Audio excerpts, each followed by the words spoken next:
Isang bitag na partikular na ginawa upang kontrahin ang kakayahan ni Jiang Yi. Inimbento ni Jinguji Seiichiro ang mga self-destructing demon hounds na may isang layunin lamang. Upang mag-overload ang dimensional gate ni Jiang Yi at wasakin siya mula sa loob. Ngunit hindi nagpakita ng takot si Jiang Yi. Kahit na pumutok ang mga pagsabog, hindi nagbago ang ekspresyon ni Jiang Yi. Walang anuman siyang pinsala. Napaatras si Jinguji Seiichiro, hindi makapaniwala. Imposible. Nanginginig ang kanyang boses habang sinusubukan niyang intindihin ang nangyari. Ang pagsabog ay kasing lakas ng 2 toneladang TNT. Kahit ang isang captain-level fighter ay iwas na lang kaysa harapin ito ng diretsyo. Ngunit, gayunpaman, nakatayo pa rin si Jiang Yi. Ang malamig na pawis ay tumulo sa noo ni Jinguji Seiichiro. Sa unang pagkakataon, ang takot ay pumasok sa kanyang puso, bigo ang kanyang perpektong plano, at ang pinakamasama, hindi niya maintindihan kung bakit.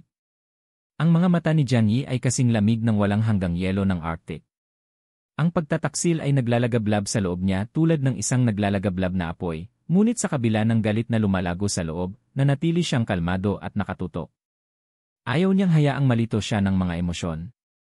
Sa mundong kinalalagyan niya ngayon, nasaksihan na niya ang maraming pagkakataon ng mga taong nagtataksil sa isa't isa.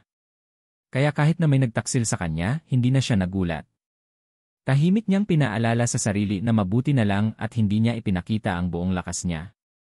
Minaliit siya ng kanyang mga kaaway at ang kanilang atake ay hindi malapit sa sapat na lakas upang talunin siya. Ang pinakamahalaga, ito ang kanyang teritoryo. Sa malamig na bulong, tahimik niyang ipinaabot sa kanyang sarili ang isang deklarasyon. Nais niyang ipaalam kung sino ang tunay na mandaragit at sino ang magiging biktima. Walang pag-aalinlangan, inactivate ni Jiang Yi ang isang pribadong communication channel at nagbigay ng maikli at matibay na utos, gawin mo na.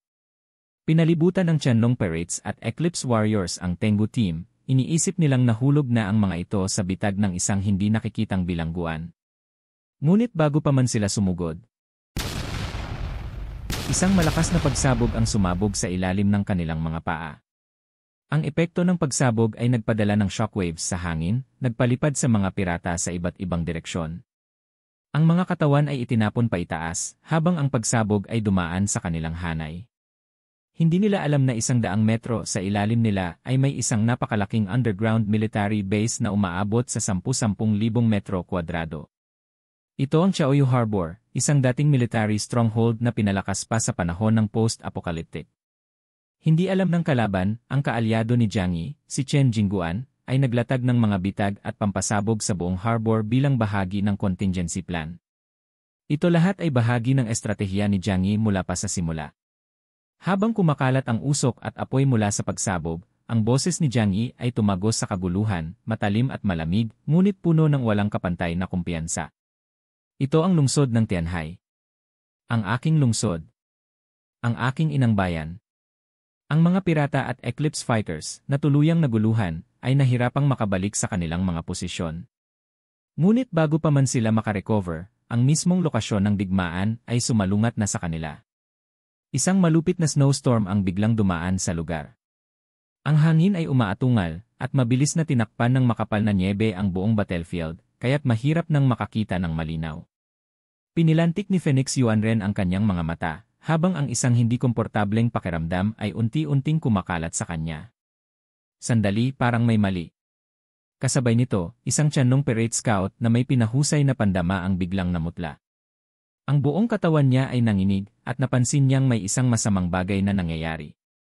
May pangangatog sa kanyang boses nang mabilis niyang iulat kay Canute na isang malaking puwersa ng kalaban ang lumitaw mula sa hilagang silangan at hilagang kanlurang bahagi. Agad na dumilim ang ekspresyon ni Canute. Paano nangyari ito? Noong unang naglunsad ng pag-atake ang mga pirata sa lungsod ng Tianhai, sinaliksik nila ang bawat sulok ng lugar para makahanap ng mga survivor. Ang plano nila ay kunin ang mga supply at magtayo ng kontrol.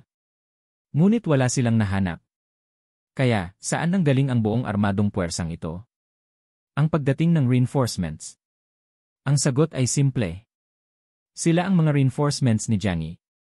Dumating sila mula sa Yangsheng Base at Qingpei Base, 2 kuta na matagal nang handa para sa sandaling ito. Kasama sa mga reinforcements si Uncle Wu at Su Chongli, 2 pinakapinagkakatiwalaang mandirigma ni Jiang Yi.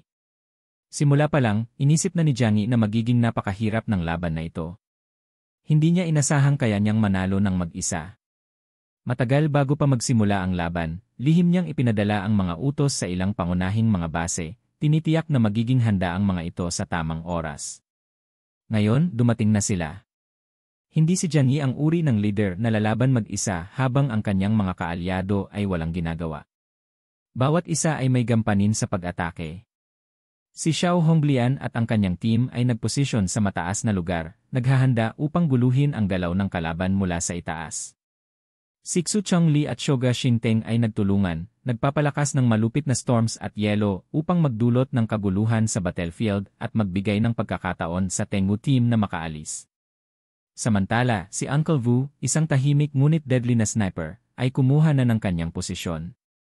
Mula sa mataas na sniper position, maingat niyang tinutok ang kanyang GPW-2 anti-material sniper rifle. At isa-isa, nagsimulang bumagsak ang mga pirata. Naitayo na ang bitag. At ngayon, ang mga mang-usig ay magiging mga nilalang na tinutugis. Pinag-igting ni Xu Chongli ang kanyang mga kilay, ang mukha ay puno ng pag-aalala. Hindi sila pinapayagan ng boss na lumapit pa. Hindi maiwasang magtaka, talaga bang gagana ito? Kaunti lang sila at mas mahina pa ang kanilang lakas sa laban. Sa kanila, 10 lamang ang mutants, halos sapat lang upang depensahan ang sarili sa isang seryosong laban. Ang pinakakaya nilang gawin ay magpakita ng tapang. Pero laban sa Tianlong Pirates at Eclipse, ang pagpapakita ng tapang ay hindi tatagal. Tulad ng inaasahan, nagulat ang kalaban sa pagsabog sa Chaoyu Harbor, pero sandali lang. Pagka-recover nila, naisip nila ang katotohanan. Ang puwersang umatake sa kanila ay hindi reinforcements mula sa Blizzard City. Mga tao lang ng Tianhai City ang mga yon. Agad na nawala ang kanilang takot. Sumimangot si Canute at nagpakita ng malupit na ngiti, ang mga pangil niya ay kumikinang sa madilim na liwanag. Para sa kanya, ang mga taong ito ay wala lang, maliit na isda, hindi kayang magdulot ng anumang seryosong pinsala. Nang may tiwala sa sarili, casually niyang ipinasa ang isang maliit na squad upang harapin sina Xiao Honglian, Xingshan, at ang iba pa. Habang ang pangunahing focus niya ay nakatutok kay Jiang Yi. Suportado ng kanyang mga mutants at ng Eclipse Organization, handa na si Canute na durugin si Jiang Yi at ang kanyang team sa loob ng kulungan. Ngunit ang hindi nila nakita na nakatago sa ilalim ng malupit na snowstorm ay si Jiang Yi, tahimik na naghahanda ng pinakamalupit niyang atake. Malalim na huminga si Jiang Yi, pinapakalma ang kanyang isipan. Alam niyang ito na ang sandali. Ang mga kalaban niya ay hindi pangkaraniwan. Ito ang pinakamalakas na puwersa na hinarap niya sa buong buhay niya. Pero ayos lang. Dahil hindi pa niya ipinakita ang tunay na kakayahan. Nakatayo sa gitna ng kulungan, pinagsama ni Jiang Yi ang kanyang mga kamay, bumuo ng isang walang laman na sphere ng hangin sa pagitan ng kanyang mga palad. Pagkatapos, isang itim na kidlat ang pumutok mula sa kanyang mga kamay. Mas dumami pa ang itim na kidlat sa paligid niya, mas makapal, mas madilim, paikot-ikot at parang mga itim na ahas na gumagapang sa kanyang mga kamay. Ang bigat ng enerhiya ay napilitan ang mga kasama ni Baili Changqing na mag-atras, at ang mga mata nila ay pumikit sa pagkabigla. Tanging sina Liang Yu, Huahua, at Yang Xinshin ang nanatiling malapit, sanay na sa nakakatakot na lakas na ito. Tumayo sila sa likod, tinitiyak na walang makakagambala sa kanya. Ang hindi matatag na itim na enerhiya ay naging mas makapal, umikot ito at naging isang malaking itim na sphere. Pagkatapos ng may tumpak na kontrol, pinaliit ni Jiang Yi ito hanggang sa maging kasing laki lang ng isang volleyball. Lumayo kayo sa akin, utos niya. Walang pag-aalinlangan, agad na umatras ang Tengwu team. Inihagis ni Jiang Yi ang sphere sa hangin, pagkatapos, nang biglang bilis, lumundag siya pataas na may 20 times acceleration. Tumalbog siya ng 3 metro, at tinamaan ang itim na void sphere gamit ang kanyang kanang kamao. Ang sphere ay dumaan sa kalawakan, punit ang invisible cage na parang wala lang ito. Pagkatapos, mabilis itong tumahak diretsyo kay Canute. Sa sandaling yon, gumana ang mga instinct ni Canute. Isang malalim at primal na takot ang kumalabit sa kanyang isipan. May paparating na panganib. Ngunit mali ang kanyang inisip. Inisip niyang mahina si Jiang Yi, na may limitadong lakas ito. Ngunit nagawa niya ang pinakamalupit na pagkakamali sa laban. Ito ay minamaliit ang kalaban at higit sa lahat si Jiang Yi pa ito. Pagka-realize niya ng kanyang pagkakamali, huli na. Mas malapit siya kay Jiang Yi, hindi higit sa 1 kilometro ang layo. Wala nang oras para makatakbo. Kaya sa halip pinili niyang harapin ito ng direkta. Hanggang dito na muna magtatapos ang ating kwento para sa araw na ito. Maraming salamat sa inyong panunood. Huwag kalimutang i-click ang subscribe button at i-on ang notification bell para hindi niyo ma-miss ang mga updates. Babalik ako bukas para sa isa pang kapanapanabik na episode. Hanggang sa muli, ingat kayo at tandaan, ang lahat ng problema ay may solusyon, at wag mo nang paabutin pa sa Rafi Tulfo in action.